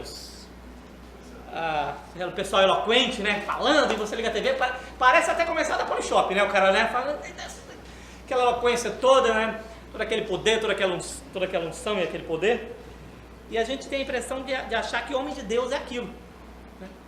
O pastor, o homem de Deus, o engravatado. Quando você lê cartas como essa, você percebe que o homem de Deus, o líder, o pastor, ele não é aquilo. Não tem dessas qualidades aqui. Paulo disse, escolha pessoas que falem bem, escolha pessoas que sejam, né, boa eloquência, né, que se vistam bem. Ele dá um conjunto de atributos de caráter, gente. E eu não sei se você estava no mesmo culto que eu, mas eu não aprendi a fazer o negócio do gesto, como é que é um negócio aqui? Alguém ajuda aí? Não deixem de congregar, falta o culto não, irmão, né? É assim, ó, caráter, acima de talento, é um negócio desse tipo aí, né? Nós prezamos por isso, gente. Caráter acima de talento. Esse é um dos primícias dessa igreja, porque é uma coisa com a qual Deus se importa. os atributos pelos quais Deus se importa e quer que a gente tenha são de caráter. Caráter acima do talento. Amém. Você sabe fazer muita coisa legal, faça para Deus e abençoe a vida dos seus irmãos. Mas antes do que você faz, Deus se importa com quem você é, com o seu caráter, tá? E graças a Deus que Deus se importa com isso. Aliás, uma das recomendações que saltam aos olhos nessas duas cartas, gente. E eu acho que a principal recomendação de liderança, se um dia alguém perguntar qual é o principal conselho que você tem para dar para um líder, dê o mesmo conselho que Paulo deu. Seja você mesmo um exemplo. Ele repete isso nas duas cartas. Seja você mesmo um exemplo. Palavra, gente, o gogó, né, convence. O exemplo arrasta. Né? As pessoas vão lhe seguir muito mais quando você dá bons exemplos. E graças a Deus, Deus nos abençoou, nos dando uma igreja muito saudável, gente. De líderes que servem muito de exemplo. Agradeço a Deus todos os dias pela vida deles. Que são pessoas que servem de exemplo. Eu não sei de onde você veio, por onde você já passou na sua vida cristã, né? Mas na minha carreira cristã já passei um pouquinho de alguns lugares diferentes. Né? Eu não pinguei de igreja não, tá? Você pensar nisso. Mas já passei em algum lugar diferente. E, gente, nós somos extremamente abençoados. Nós temos líderes que são exemplos a serem seguidos. Agradeça a Deus pela vida deles. E aí, eu digo para você, a quem muito é dado, muito. Se você gosta de cultura pop, né? Eu falei isso no aula anterior. O tio Ben também diz isso, né? No Homem-Aranha, né? Grandes poderes, grandes responsabilidades, né? É a mesma coisa, exatamente. Se você não lê a Bíblia, só fica assistindo o filme do Homem-Aranha, pois é, vale também essa coisa, tá entendendo? Vale a mesma coisa pra gente. Nos foi dado líderes muito bons e nós também devemos ser exemplo, tá bom? Então vamos lá recapitular se você lembra de alguma coisa da carta para Timóteo. Quem foi que escreveu a carta? Paulo, né? Ele está escrevendo. O Timóteo está onde? O Timóteo está onde? Não Paulo. Timóteo. Aí é. O Paulo está em algum lugar aqui no Ocidente. A gente não sabe onde é, na hora de preencher lá. Você diz em algum lugar no Ocidente. Qual é o tema mesmo da carta? O bom pastor. E essa mímica a gente vai fazer assim, ó. O bom pastor, olha só, o bom pastor. Você vai segurar o cajado desse lado aqui, tá? Cajado, tá? E desse outro lado aqui você vai segurar a ovelha, né? Segurar a ovelha desse lado aqui, ó. O cajado e a ovelha. Então, Timóteo, o bom pastor. De novo, Timóteo, o bom pastor. Vamos fazer as três dessa aula agora? Sentadinho mesmo, lá. Como é que é? Filipenses, entrega dos direitos e alegria. Tito, liderança.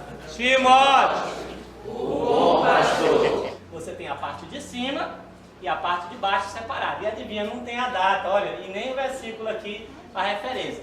Você vai pegar, isso aqui a equipe distribui entre a equipe, você vai pegar e aí você vai colocar na ordem que você estudou até agora, que é a ordem cronológica que foi escrita. Depois de estar tudo na ordem bonitinho, você vai colar o tema de cada uma embaixo dela. E adivinha, não vai olhar para cá. Quem olhar para trás vai virar uma estátua de sal. Não vai olhar para cá que eu quero ver quanto você está aprendendo. Né? Se olhar para cá, eu sei que você sabe copiar. Copiar eu sei que você sabe. Então, quem olhar para trás vira estátua de sal, tá bom? Primeira equipe. Aqui, segunda, lá com Edna. Terceira lá no fundo com o Daniel, quarta com a Luana, o pessoal do fundão aí divide entre as equipes, tá? Um pedaço vem pra cá. Olha, eu vou ajudar vocês, né? Todo mundo tem cartão? Vou ajudar vocês. Quem tem Tiago? Quem tem Tiago? Tiago, tá com quem, Tiago? Tiago, tá?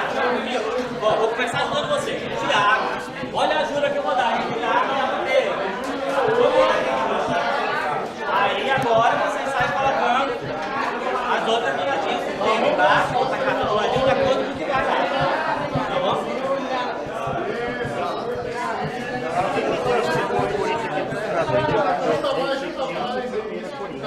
Não, mas é o tema. Embaixo. Quem está com 1 Coríntios, hein? 1 Coríntios, hein? Coríntios, o primeiro e o segundo. Isso aí é do segundo. E segunda Tessalonicenses. O padrão de Deus.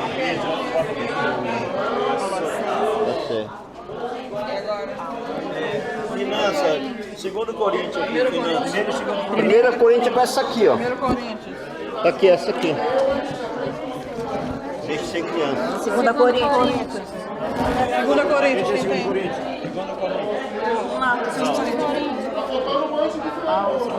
O que mais? Depois vem Colossenses. primeiro Colossenses. Boas novas. As notícias. Boa notícia. Depois Efésios. Olha lá. Tá faltando depois de Colossenses, né? Tá faltando aí. Conheçam a Cristo, Efésios. A igreja. Não. Filemon. Igreja, corpo de Cristo aqui. Todos são iguais, todos são iguais. Todos são iguais. Iguais, todos são iguais. Aqui. Igreja, corpo de Cristo. Igreja, corpo de Cristo. Rapaz, aqui já é Ele percebe.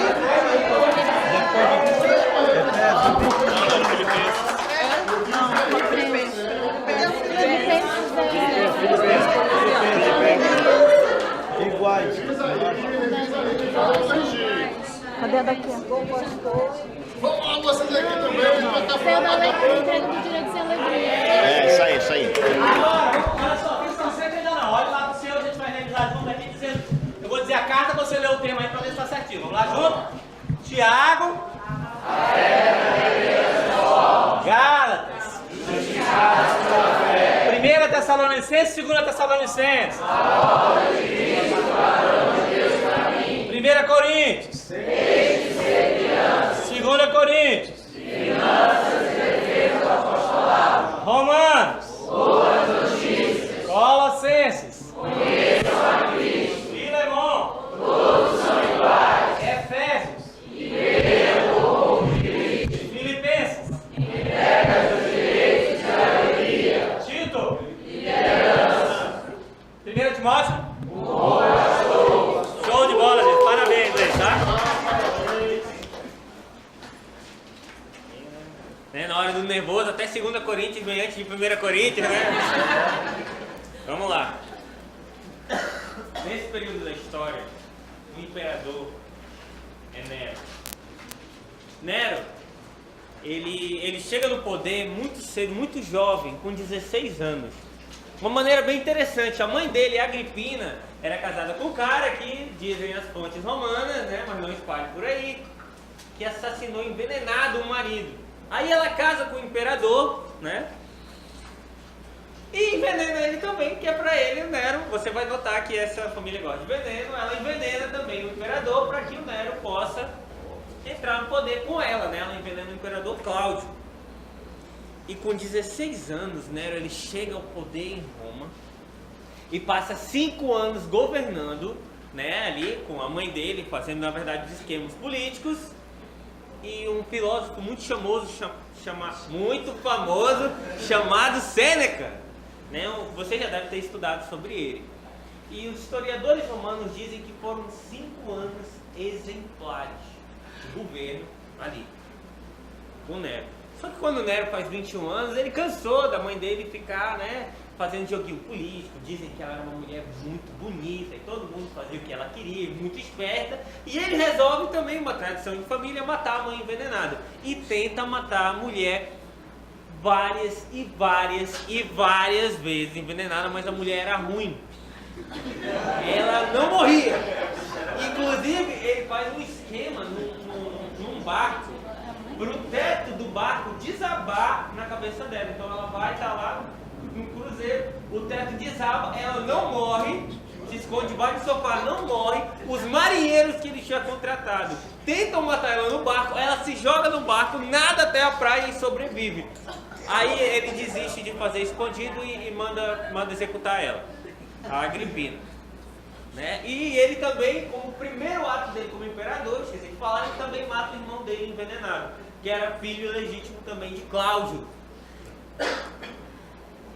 Então você imagina como é que foi o governo dele, né? Nos anos que se seguem, Nero ele se entrega a uma perversão, há uma devassidão que não tinha sido vista ainda entre os imperadores romanos. E olha que eles faziam coisas feias, coisas horríveis. Nero, ele é o primeiro imperador romano a se casar oficialmente com um homem. Primeiro ele se casa no papel de noiva com um escravo chamado Pitágoras. E depois ele se casa de novo com um homem chamado Esporos, agora no papel de noiva. Inclusive ele manda castrar esse Esporos. E eu vou parar por aqui porque a Bíblia diz que certas coisas até mencionar é vergonhoso. Mas se você for pesquisar ou estudar sobre a vida do Nero, você vai ficar chocado. É uma podridão, uma devassidão. E como você pode imaginar alguém que passa tanto tempo assim, em perversão, em devassidão, se preocupando em pecar, não vai ter um bom governo, né? Então você imagina que a popularidade do Nero estava indo por água abaixo, as contas do império estavam indo por água abaixo, e enquanto isso, né, enquanto estava acontecendo isso aí no Império Romano, o cristianismo tinha se espalhado de vez, todo mundo conhecido. Você está vendo todos esses pontinhos aqui que Paulo foi, né, igrejas na África, na Europa, ali no início da Ásia, no Oriente Médio. O cristianismo tinha explodido e estava chamando a atenção do Império. Porque primeiro era só umas confusões que tinham entre os judeus e os cristãos. Mas os romanos não viam o cristianismo como uma ameaça ao Estado. Era uma religião nova e estranha. Só que aí começam a surgir alguns boatos. Né? Alguns boatos que é o seguinte: esses caras são ateus, eles não acreditam nos deuses.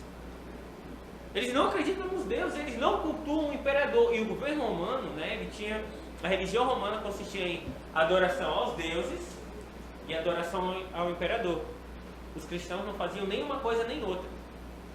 E os deuses romanos, eles eram vingativos, né? Se eles não fossem adorados, eles mandavam pragas e destruíam o povo. E o imperador era do mesmo jeito. Se ele não fosse adorado, ele também ia lá e castigava o povo. Os cristãos não participam do culto ao imperador, não participam do culto aos deuses, e aí tinha um problema no tal do ensino que os cristãos tinham de igualdade entre os homens. Né? Todos os homens são iguais. Como assim são iguais? Um escravo e um livre? Alguém que fala grego, um cara estudado, e uma pessoa que não fala nenhum idioma assim culto. Como assim? Não são iguais.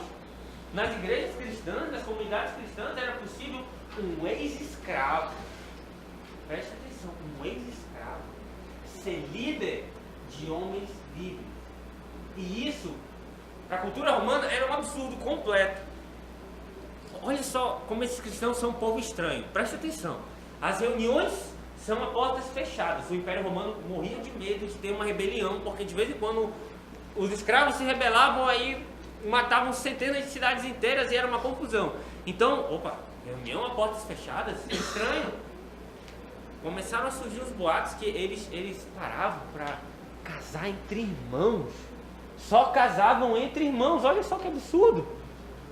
Também surgiam boatos que eles se reuniam para comer a carne e beber o sangue do líder morto deles. Então o Império Romano já estava vendo aquilo ali como uma coisa meio estranha, meio ruim. E os crentes começam a ser acusados de canibalismo, de incesto. E no boato final, eles são acusados de entregarem as crianças deles para o Deus deles, de matar a criancinha. Aí o cenário está montado. Uma perseguição pesada começa ali com os cristãos. Eles são chamados de anarquistas, porque não querem saber do governo. Eles são chamados de profanos, de ateus, de terem ódio pela humanidade. E o governo, então, ele começa a hostilizar os cristãos. Se você é cristão, o seu vizinho vai denunciar você que você é cristão. É assim que está a igreja nesse momento. Antes tinha liberdade, tinha brigas com os judeus, mas agora o Estado está começando a apertar o cerco na igreja. E nesse momento, no 10º ano de reinado de Nero, acontece um evento que sacode esse mundo aqui. Em julho do ano de 64, acontece um incêndio em Roma, que os historiadores dizem que foi uma coisa assim, um inferno na terra. Porque as casas na capital de Roma eram todas muito unidas, então o fogo pegava em uma e pegava no quarteirão todo. Esse incêndio que aconteceu marcou profundamente Roma. aconteceu no ano de 64. E demorou uma semana para conseguirem parar o fogo. A cidade ficou destruída. A cidade mais importante do mundo, a cidade onde a maior parte das pessoas do mundo, no mundo de 50 milhões de pessoas, 1 milhão vivia em Roma. Então você imagina, né? Afetou o mundo todo. E quando acontece uma coisa ruim, você quer achar um culpado. E todos os olhos caem sobre quem? O imperador. O imperador, porque as pessoas não gostavam do imperador. E o imperador, ele tinha tido uma ideia que ele tinha anunciado.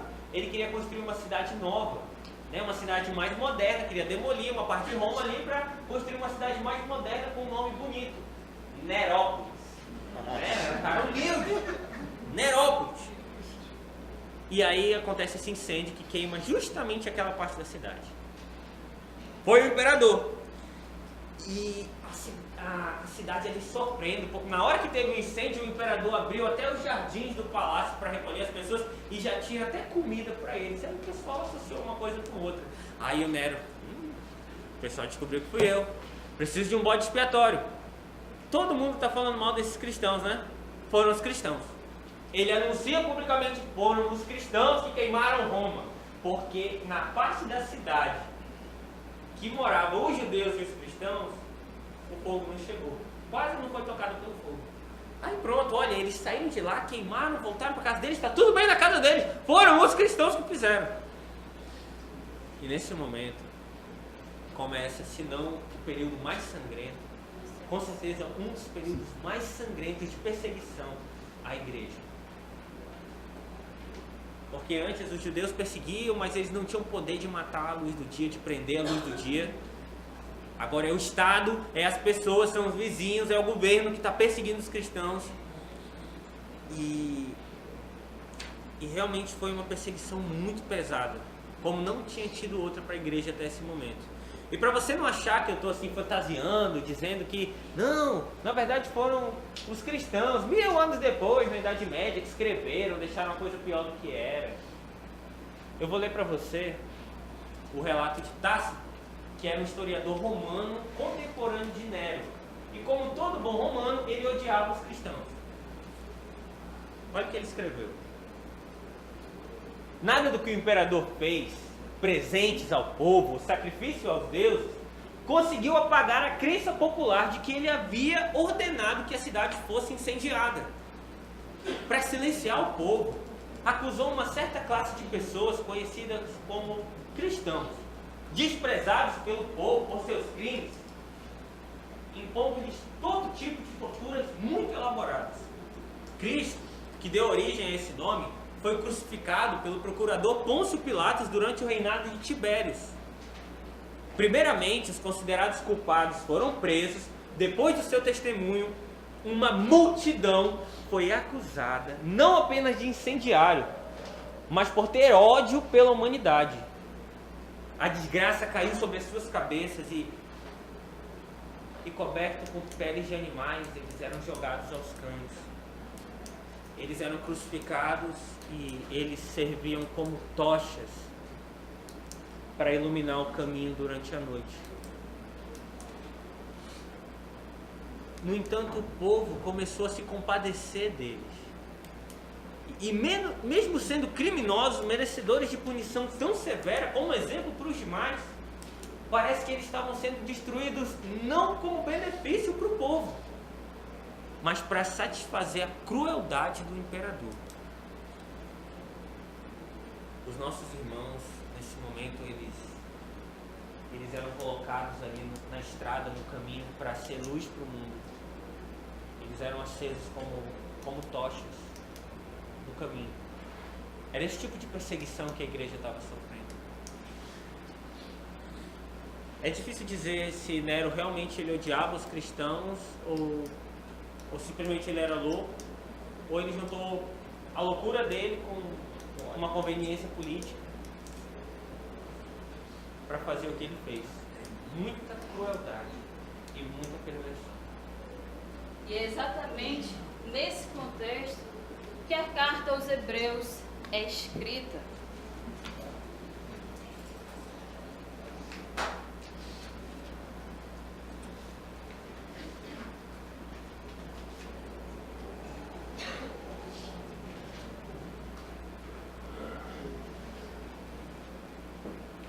diante de tudo que ele falou, a gente pode até imaginar a tentação que se passa na cabeça dos cristãos de origem judaica. Se seguir a Cristo resulta em sofrimentos e perseguições, me faz passar por tudo isso, é melhor então eu voltar para o judaísmo, voltei aí uma religião e de quebra deixo de ser perseguido e de ter sofrimentos. É para esses cristãos que estavam ali apegados, familiarizados com o Pentateuco, com a lei, com o sacrifício, o sacerdócio, que estavam querendo pular do barco. É para esses que o autor escreve essa carta. Essa carta ela é cheia de alegorias judaicas. Hebreus é uma das cartas mais diferentes do Novo Testamento. Ela é tanto no seu formato quanto no seu contexto. Ela é uma carta meio panorama bíblico. Uma explicação do Velho Testamento à luz da revelação de Deus, Jesus Cristo. Ela liga o Velho Testamento ao Novo Testamento na pessoa de Jesus. E Hebreus, junto com João, o Evangelho de João e as cartas Colossenses e Efésios, elas formam a mais clara revelação sobre o Filho de Deus, quem ele é. Essa carta ela não tem identificação do autor, não tem saudação e não tem destinatário. Baseado no seu conteúdo, foi que a partir do segundo século que o título aos Hebreus passou a ser usado. Tá? Só Hebreus e 1 João que não tem identificação logo de cara de quem é o autor. Não está escrito assim, eu fulano de tal, eu escrevo para. Não tem. E muitos personagens daquela época, eles eram sugeridos como autor dessa carta. Uns dizem que era Paulo, Apolo, outros dizem que era Barnabé, Áquila, Priscila. Só que depois de muito pesquisar, tirei uma conclusão de quem é o autor dessa carta. É uma resposta muito fácil. Se você tinha essa dúvida, eu vou responder para você agora. Você sabe quem é o autor de Hebreus? Só Deus sabe. O resto, é pura especulação. Então, se alguém perguntar para você quem é o autor de Hebreus, o que você vai responder, pessoal? Só Deus sabe. Só Deus sabe. E as únicas coisas que sabemos sobre o autor que ele tem um conhecimento profundo no Velho Testamento, que ele conhece bastante da cultura judaica, que o seu grego é perfeito, é uma pessoa extremamente culta, e para quem ele escreveu, olha só, cheirinho de prova, a gente acabou de falar, para os cristãos de origem judaica que estavam passando por aquele período de sofrimento, perseguições, perdas. Na carta você consegue perceber que eles estavam sofrendo perdas, tendo aí seus bens confiscados. Eles estavam sofrendo aí desonra pública, perdendo os direitos à medida que eles eram identificados como cristãos, sendo alvos de ódio dos próprios judeus aí, não convertidos, tá?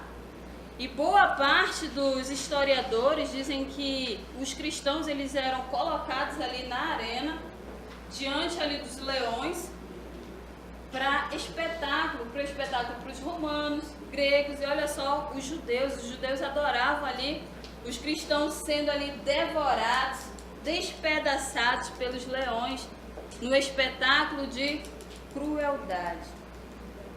Então, ser cristão não era fácil, era um momento muito difícil.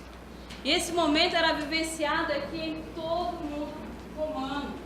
Por isso que não tem como se dizer para onde essa carta foi enviada, mas especulo que tenha sido para cá, para Roma, porque era onde estava pegando fogo, estava feia a coisa aqui. Só que isso é pura especulação.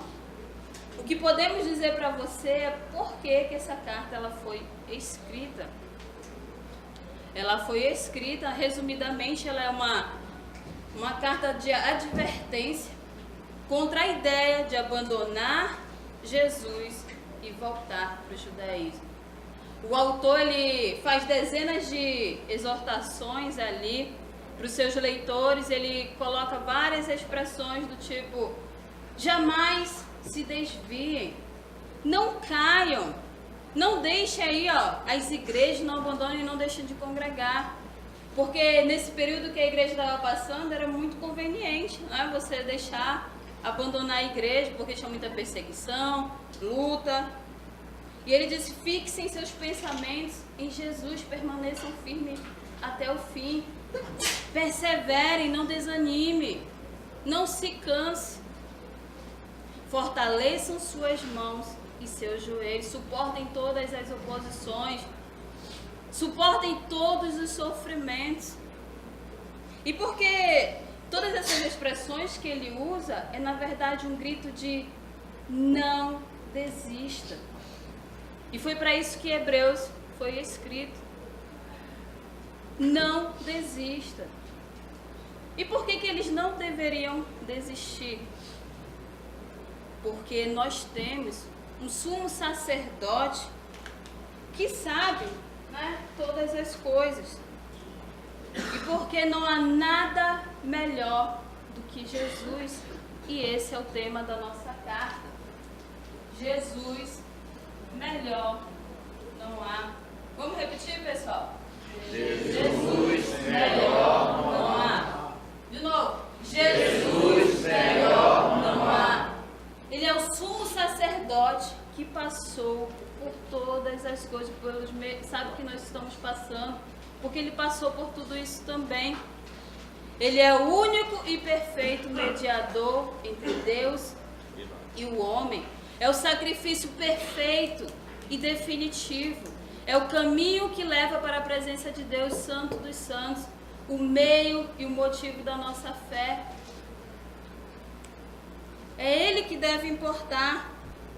É o caminho, é a expressão exata de Deus, sua revelação maior.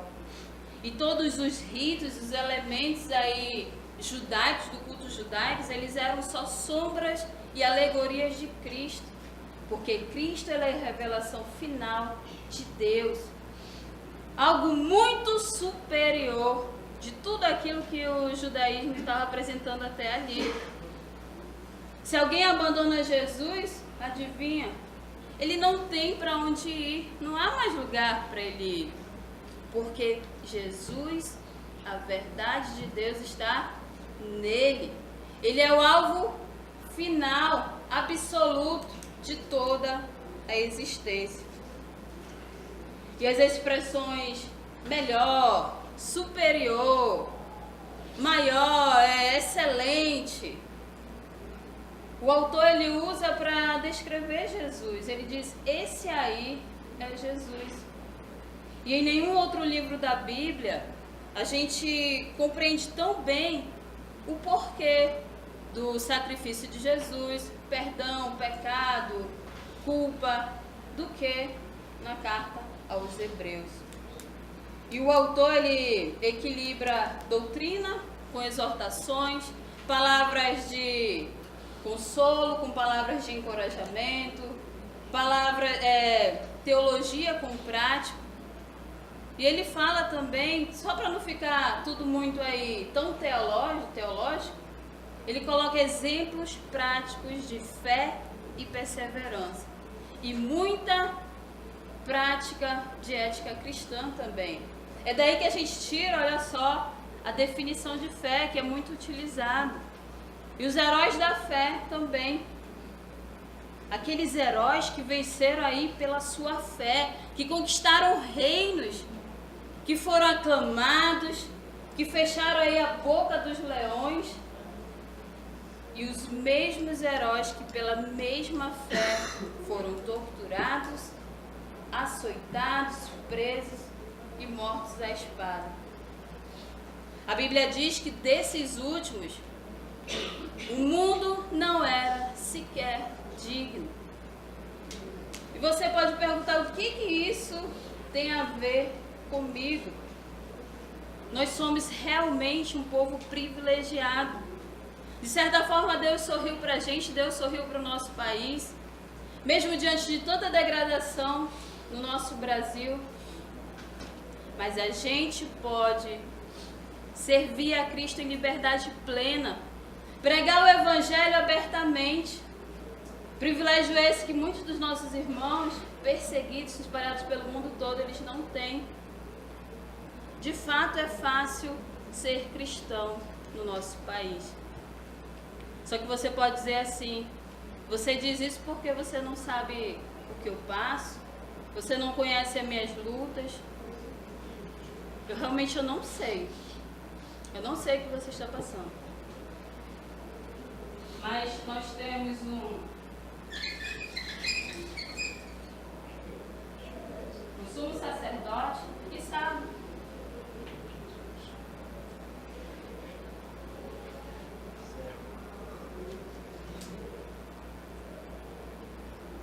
E ele passou pelas mesmas dificuldades e até maiores que você e eu. E ele sabe o que você está passando. E é reconfortante saber que a gente tem um Deus que se compadece das nossas fraquezas, das nossas lutas, porque ele passou por tudo isso sem pecar, ele não desistiu e ele foi até o final. E em Hebreus 4,14 diz o seguinte: portanto, vimos que temos um grande sumo sacerdote que adentrou os céus, Jesus, o Filho de Deus. Nos apeguemos com toda a firmeza à fé que professamos. Se apegue com firmeza a essa fé. Olhe para Jesus, olhe para tudo que Ele fez. É a única maneira de nos mantermos firmes e fortes. Se você começar a fraquejar, é porque você não está olhando para o lugar certo. Olhe para Jesus, que nem sequer se considerou ser Deus. Não desista. Quem é o autor mesmo, pessoal, dessa carta? Só Deus sabe. Só Deus sabe. Para quem foi escrita? Isso, os cristãos de origem judaica que estavam ali sendo perseguidos, né? Qual é o tema? Jesus venceu. Quem era o imperador que estava perseguindo todo mundo aí nessa época? Ótimo. Vocês estão difíceis, gente. Mantenha os olhos firmes naquele que é o autor e consumador da nossa fé.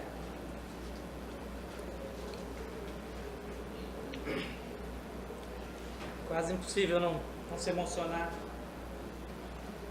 olhando o que Jesus fez pela gente.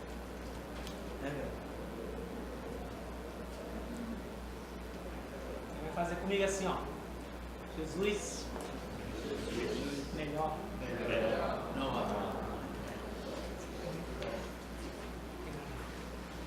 Não há outro lugar para onde ir. Faz lembrar quando os discípulos, né, embora lá atrás, Jesus pergunta: e aí, vocês vão embora também? Pedro, né, um daqueles insights de iluminação que ele tinha no meio de tanta coisa complicada que ele falava, ele disse: para onde nós iremos? Só tu tens palavra de vida eterna. Então repita comigo, vamos lá. Jesus, melhor não há. Vamos fazer as 4 cartas que a gente viu hoje. Começou onde? Filipenses. E como é que era? Filipenses 1, 2, 3. Filipenses. Tito. 1 Timóteo. Hebreus. Agora, só para ver se você tá fera mesmo, a gente vai fazer do começo, tudinho, com bastante ânimo, hein? Vamos lá. De pé, de pé, mas não tem outro jeito de fazer isso não. Tem que ser de pé. Vamos lá. É 1, 2, já? Preguiçou já? Ficou assim? Não vai bater o outro. 1, 2, 3. Tiago. A fé verdadeira transforma. Gálatas. Justificar-se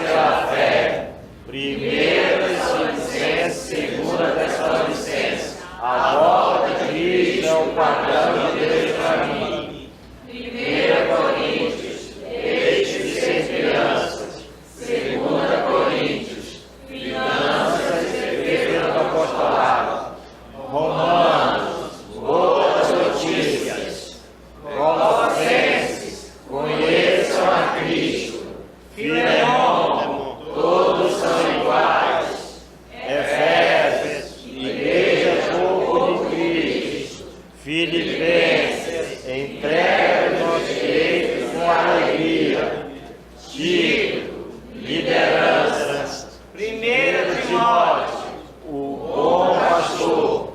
Hebreus, Jesus melhor não há.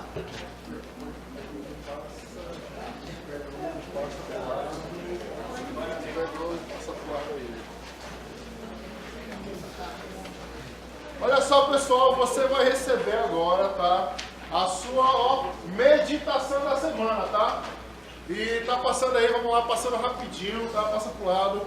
Lembrando que você precisa fazer a sua meditação para poder ganhar os selos exclusivos da próxima aula, tá? E se você achar que tá muito pequenininho esse tamanho, nós temos também a opção de você baixar pelo site da Nova Igreja Batista, tá? Então, se ficar muito pequenininho, você pode ir para o site para baixar. Todo mundo recebeu? Todo mundo recebeu? Alguém não recebeu? Então, boa meditação essa semana, hein? Então agora, fica de pé que a gente vai pro nosso quiz pra você ir almoçar aquela picanha. Aquela picanha, maninho. Vamos lá, de pé. Sei que você vai lá pra Búfalo agora, então vamos rápido. Ok, todo mundo de pé, vamos lá. Responda, qual o nome do irmão enviado pelos filipenses para auxiliar Paulo? Epafrodito. O que Epafrodito trouxe para Paulo? Oferta. O que significa ser cidadão romano? Ter direitos e privilégios especiais. Agora, múltipla escolha, hein? Por que Paulo começa a carta aos filipenses se declarando escravo de Cristo? Alternativa A, porque escravo não tem direito. Alternativa B, porque sua vida era dura. Alternativa C, porque ele havia sido açoitado. Resposta? A, porque escravo não tem direito. Agora responda, hein? Qual o principal motivo de orgulho dos filipenses? Cidadania romana. Qual o tema da carta aos filipenses? Entrega dos direitos e alegria. Quanto tempo Paulo passou preso em Roma? 2 anos. Quais as cartas da prisão?